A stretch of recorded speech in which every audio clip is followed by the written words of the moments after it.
Britten's second string quartet was composed only 4 years after the first quartet, which was written in California in 1941. By the time he wrote the second one in 1945, a lot had happened. He'd returned from the States to the UK, he'd registered as a conscientious objector, he and Peter Pears were touring the country, giving recitals, and he'd composed and had performed his first major opera in this country, Peter Grimes.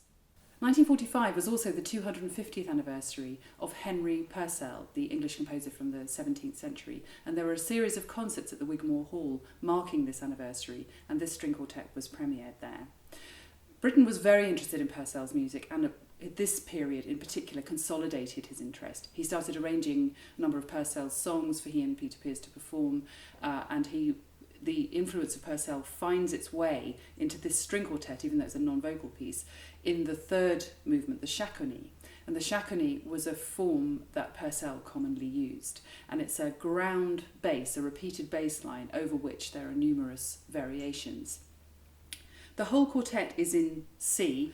The first two movements are characteristically quirky and full of musical invention. The second movement is quite interesting in that it's all muted, so there's a sort of hushed and whispering quality to it. And both the first and second movements end in an enigmatic sort of way. They just sort of trail off into mid-air.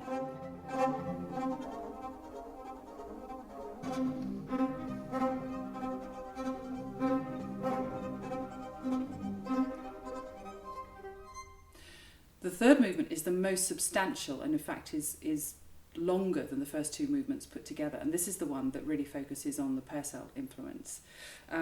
It has this ground bass that has a 9-bar theme, and then there are a number of variations. In fact, there are 21 variations of that theme over the top, plus various cadenzas and extended solo sections for some of the players. And the ending to this movement is absolutely conclusively in C major. So it was premiered on the 21st of November 1945 at the Wigmore Hall, and the next day Britten's song cycle, The Holy Sonnets of John Donne, was premiered as well, and that also carries a Purcellian influence into it. Later that year, Britten began to work on his Young Person's Guide to the Orchestra, which is a theme and variations on Henry Purcell's music. So while Britten was innovating and forging ahead and creating his own musical language, he was very much looking back to Purcell's influence. In the programme book of the Wigmore Hall, he wrote, Henry Purcell was the last important international figure of English music, which is something of a sideswipe at his forebears, it has to be said. But Britten very much identified with that side of Purcell, and in fact by this stage was well on his way to be the next great international figure of English music.